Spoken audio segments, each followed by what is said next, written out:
최근에 뉴스를 통해서 이 재판, 심판이라는 단어를 요즘처럼 자주 접하게 되고 그 재판의 과정을 호기심 있게 들여다본 적이 있었나 싶습니다. 변호인, 그리고 피고인, 그리고 검사들 간에 단어의 선택, 표현의 방법이 또 얼마나 중요한지 새삼 알게 됩니다. 그리고 재판관의 역할이 한 사람뿐만 아니라 한 국가 전체에 얼마나 큰 영향을 미치는지 전에는 깊이 생각해 보지 않은 것 같습니다. 그러면서 지난주에 한 권의 책을 읽게 됐습니다. 프랑스의 세계적인 소설가인 베르나르 베르베르가 쓴 짧은 소설 희곡인데요. 제목이 심판입니다. 물론 원 제목은 천국에 오신 것을 환영합니다. 웰컴 투 파라다이스 이런 제목인데 한국어 제목으로는 심판이라고 번역됐습니다. 이 책은 폐암으로 수술을 받다가 세상을 떠나서 자신의 삶을 평가받고 거기에 따른 판결을 재판관이 내리는 이야기입니다. 이 작품은 죽음과 심판이라는 무거운 주제를 유쾌하면서도 풍자적으로 다룹니다. 그러면서 프랑스 사회의 만성적인 의료 시스템 문제, 교육 개혁의 필요성과 과제, 법조계의 부패 같은 이슈를 은근히 드러내고 인간의 삶의 모순과 부조리를 위트 있게 지적하기도 합니다. 등장인물은 4명입니다. 첫 번째는 여성 판사인 가브리엘인데 그녀는 네로 황제 시대 때 초기 기독교인입니다. 박해를 받아서 사자에 의해 희생되어서 천국에 오게 되었습니다. 그래서 현대적인 단어들을 잘 모릅니다. 그래서 전화를 해서 물어보기도 하죠. 가브리엘은 어딘지 모르게 전문가답지 않은 허술한 인물로 그려집니다. 마치 마음 약한 이웃사람처럼 피고인의 요구에 끌려다니면서 쉽게 판결을 내리지 못합니다. 그리고 주인공인 남성 피고인 아나톨 피숑, 이 사람이 폐암 수술을 받던 중에 죽게 돼서 이곳에 오게 됐는데 아이러니하게도 지상에 있을 때 직업이 판사였습니다. 그리고 여성 변호인인 카롤린은 아나톨의 수호 천사이기도 했습니다. 아나톨이 사는 동안 늘 그의 곁에 붙어 있었죠. 기도를 들어주고 도움을 주고 보호해주고 하는 역할을 했습니다. 그래서 아나톨이 따지는 장면도 나옵니다. 왜 나의 기도를 들어주지 않았느냐? 카롤린은 너가 이렇게 쓸데없는 것들을 자꾸 요구해서 들어주지 못했다. 이런 이야기도 하죠. 그러면서 아나톨이 요트 사고가 났을 때 구해줬던 때를 떠올리게 합니다. 그 사고가 났을 때 구조대가 제때 도착한 것이 카롤린의 도움 덕분이었다는 거죠. 그러면서 한번 생각해 보라고 합니다. 해변에서 그렇게 멀리 떨어진 곳에 뜬금없이 구조대원들이 있었던 걸 어떻게 설명하겠느냐 반문하기도 합니다. 카롤린은 그것이 행운이 아니라는 거죠. 그러면서 이렇게 이야기합니다. 행운은 우리 같은 천사들이 보이지 않는 곳에서 행하는 일을 무지한 자들이 붙인 이름이에요. 그 수호천사 카롤린은 지금은 변호인입니다. 그리고 나머지 한 사람이 남성 검사 베르트랑입니다. 이 사람은 교사를 하다가 교육부 장관에까지 오른 인물입니다. 그런데 교육개혁에 반대하는 시위대 중에 한 학생에 의해서 희생되어서 이곳에 와서 검사의 역할을 맡게 된 자입니다. 재밌는 부분은 변호인 카롤린하고 검사인 베르트랑은 전생에 지상세계에 있을 때 서로 부부였다가 이혼한 커플입니다. 그 이혼의 앙금 탓인지 천상에서도 서로를 원망하면서 적대적인 그런 모습을 보입니다. 이들은 모두 지상에서 저마다의 삶의 이야기를 가지고 있다가 이곳 천상에 와서 또 새로운 삶을 살게 된 자들입니다. 주인공 아나톨은 처음에는 자신이 죽어서 이 천상에 천국에 와 있다는 것 자체를 어리둥절해하고 부정합니다. 그리고 자신이 재판을 받게 되는 것도 어이없어 하죠. 그가 항변합니다. 뭘 재판합니까? 난 양심의 꺼리낌이 없는 사람입니다. 나는 좋은 시민이었고 좋은 부모였고 항상 바르게 살았습니다. 아내에게도 충실했습니다. 사람들한테 지갑도 잘 열고 일요일마다 미사에도 참석했습니다. 그리고 윗사람과 동료들에게도 인정받는 좋은 직업인이었다. 하지만 거기에 대해서 이 검사 베르트랑이 반박을 합니다. 옛날에 아나톨의 모습들을 이 스크린에 보여주면서 요목조목 반박하죠. 예를 들어서 아나톨이 5살이었을 때 친구 머리채를 휘어잡고 벽에 내동쟁이 치는 바람에 그 친구의 이빨이 부러진 그런 일들을 보여줍니다. 사탕을 안 줬다는 이유 때문이죠. 아나톨은 어렸을 땐 우리 다 그런다고 또 항변을 하죠. 계속해서 베르트랑은 아나톨을 고소합니다. 그가 청소년 시절에 장난으로 자동차를 파손시키고 우체통을 찌그러뜨리고 타이어를 펑크내고 낙서를 하고 노상방뇨했던 일들, 그리고 커서 수백 번씩 신호를 위반하고 속도를 위반했던 그런 일들, 또 욕을 했던 것들, 누가 보지는 않았고 경찰에 걸리진 않았지만 하늘에서는 다 보고 있었던 거죠. 그래서 자녀들이 제멋대로 살도록 내버려 뒀다고 또 고소합니다. 물론 아나톨과 카롤린은 자녀들에게 자유를 주고 그들의 권리를 인정해 준 것이다, 이렇게 항변을 합니다. 그리고 베르트랑은 아나톨의 가장 큰 죄가 천생연분을 알아보지 못했던 죄, 그래서 지금의 아내와 결혼한 것이 잘못됐다는 거죠. 큰 죄라는 겁니다. 그리고 자신의 재능을 허비한 죄, 그는 연극에 탁월한 소질이 있었는데 연극 배우가 되지 않고 판사가 된 것, 그것이 참 큰 죄라고 고발합니다. 물론 변호인 카롤린이 반박합니다. 이 아나톨이 전생에 했던 수많은 수천 가지의 선한 일, 옳다고 여겼던 일들을 열거하죠. 5281개의 목록을 가지고 있다고 합니다. 거기에는 거지에게 적선한 것, 시각장애인이 길을 건너게 도와준 것, 버스 안에서 자리를 양보한 일, 교통사고가 났을 때 부상자를 구조한 일, 그리고 여러 자선단체에 기부한 일 등등. 하지만 검사 베르트랑은 계속해서 고발합니다.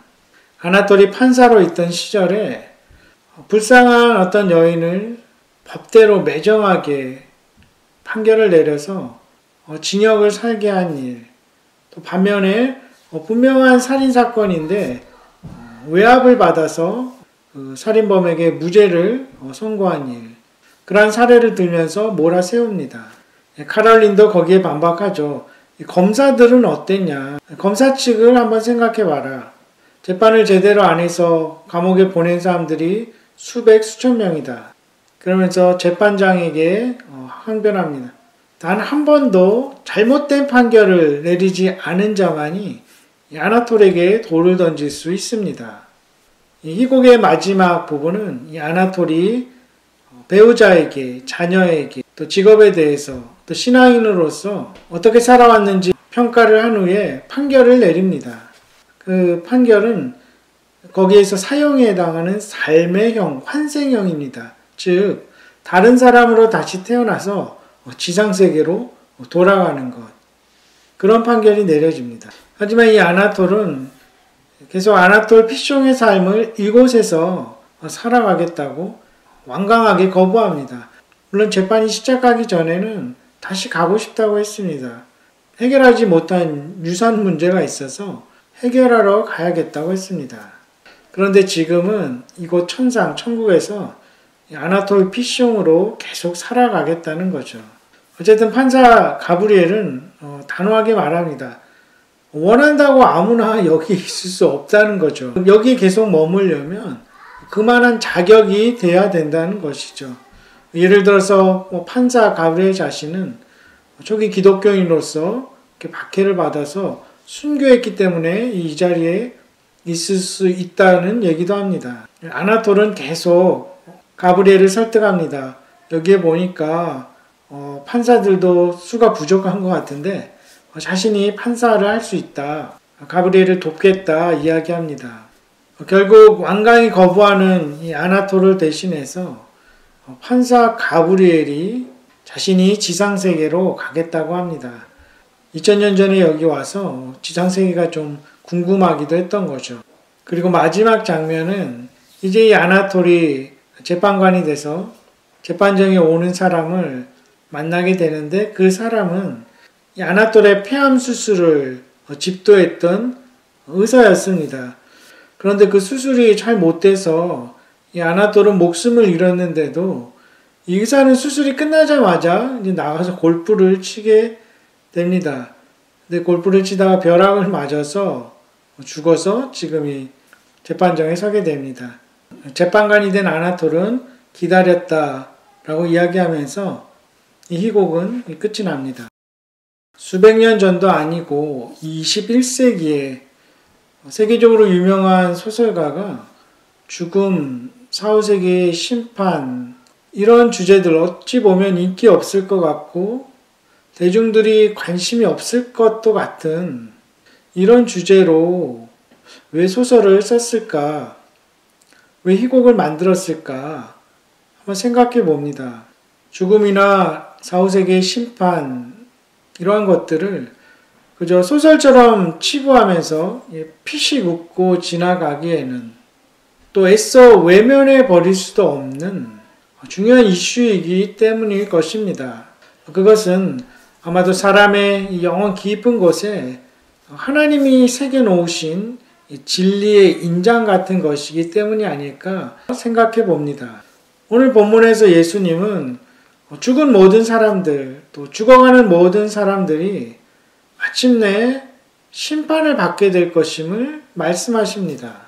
그리고 인자, Son of Man이라는 표현을 사용하시죠.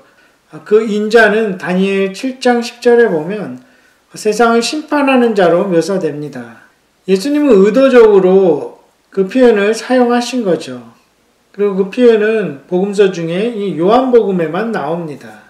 그러면서 그 심판의 주체와 기준을 분명하고 단호하게 사람들에게 말합니다. 심판의 주체는 하나님의 아들인 자신임을 말씀하고 계시죠.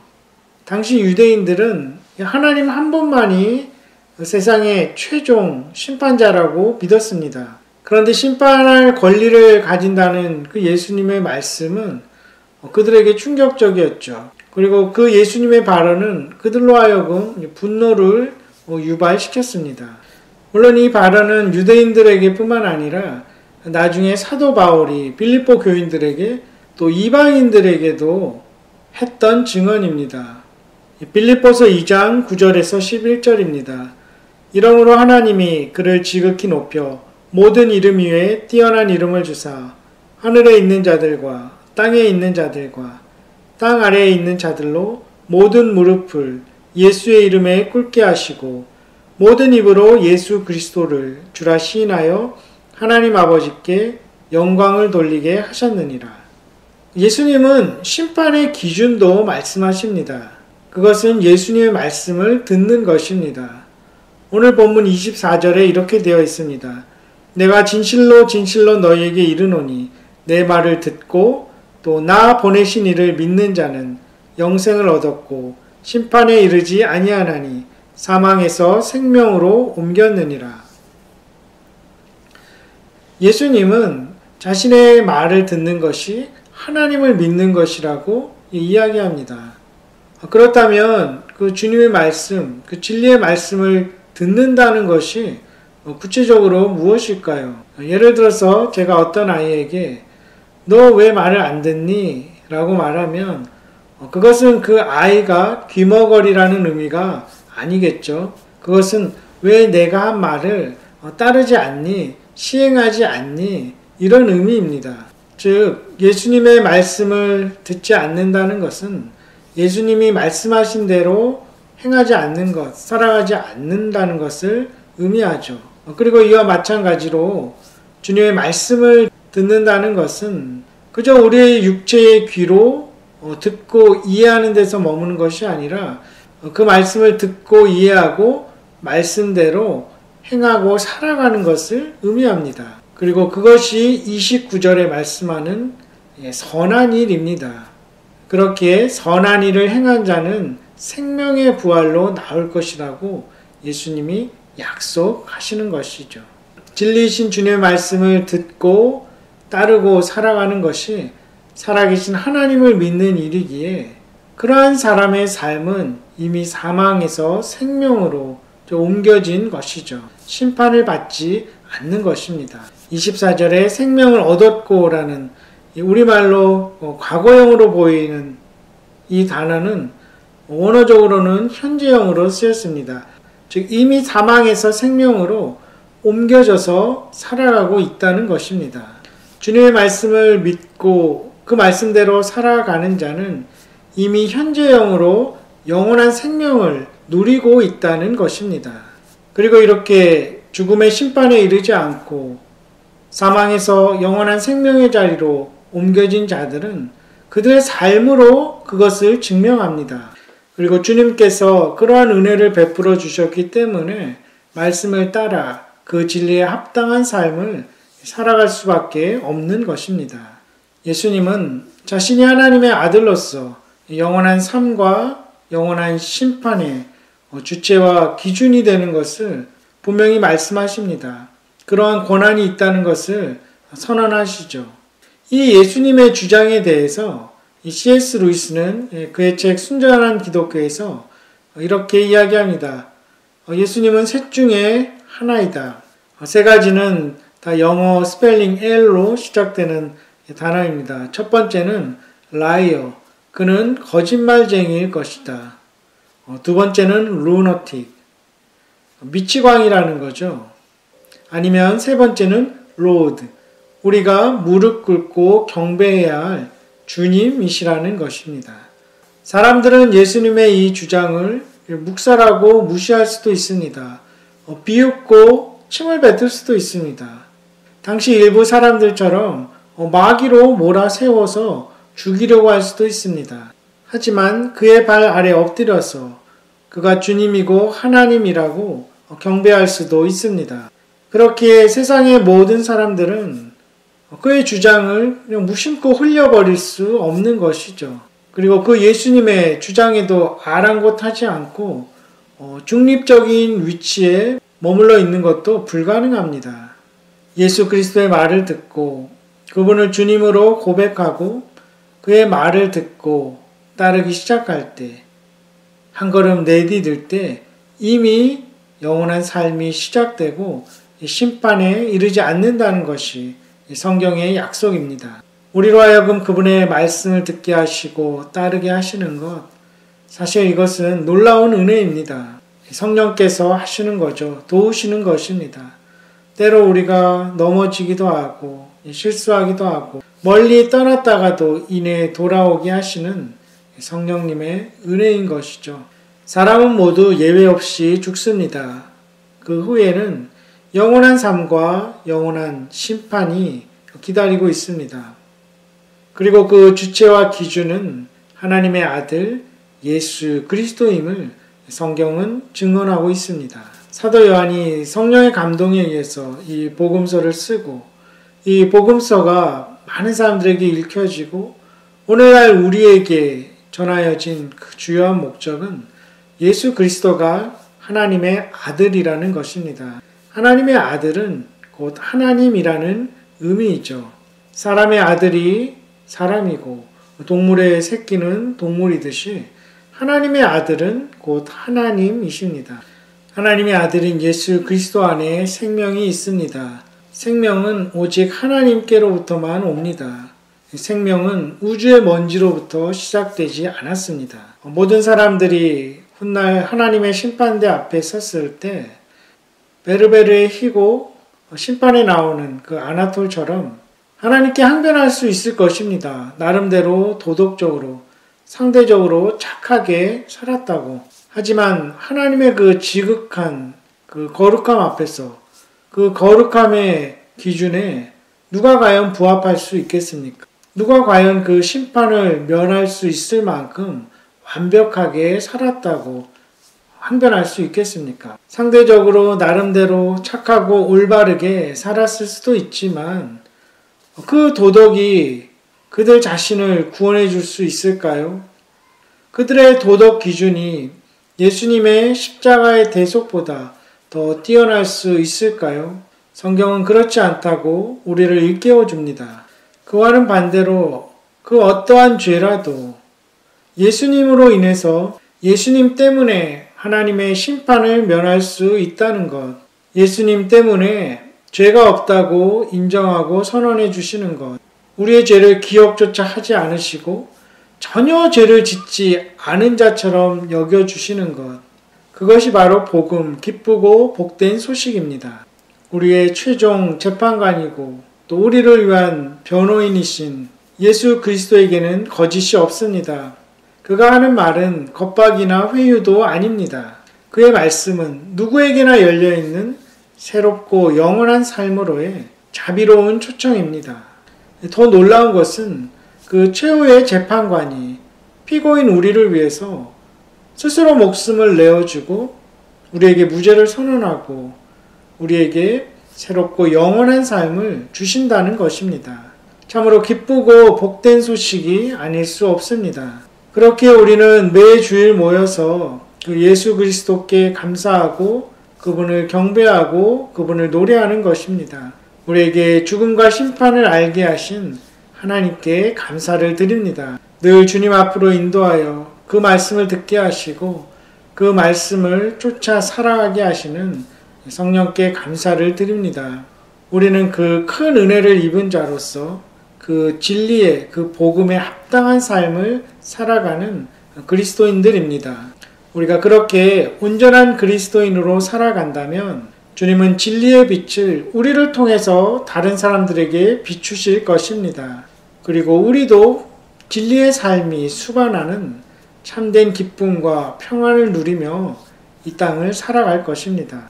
리드머 교회 모든 성도님들에게 이러한 은혜가 항상 넘쳐나기를 주님의 이름으로 축원합니다.